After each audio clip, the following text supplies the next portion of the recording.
Breaking news from AEW. There's more news coming out about the backstage issues at AEW Collision between CM Punk and Friends of the Elite.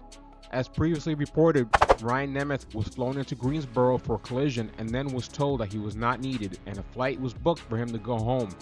When Punk was backstage at Dynamite a few weeks ago, he reportedly cornered Nemeth backstage and then angrily and aggressively asked if there was a problem, or if things needed to be settled outside. Punk reportedly cited Nemeth's comments from a tweet that was sent on the night of the first Collision, where Nemeth said that Punk was literally the softest man alive. Pro Wrestling Torch reports that Punk was inches from Nemeth's face when he cornered him, and Nemeth moved the argument to the hallway where Punk continued to berate him. Nemeth defended his comments since it was after Punk's counterfeit Bucks line that was said on Collision.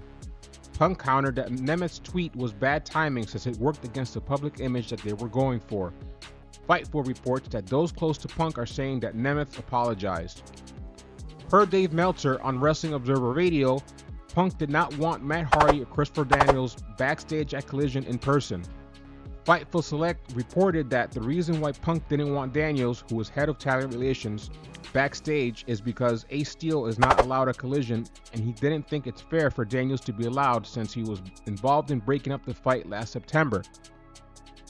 Punk has reportedly told people that he still wants to sit down and talk with Hangman, the Young Bucks, and Kenny Omega, but they have refused. As for Punk's comments about Hangman after Collision, Nick Houseman from House of Wrestling reports that Punk feels bad about what he said and that his comments didn't come across as he intended. There are people in AEW who believe that Punk is trying to work himself into an angle with the Elite, but those around the Elite want to further distance themselves from him, especially after recent issues. So the issues continue, and apparently Tony Khan is not putting a stop to this. Your thoughts?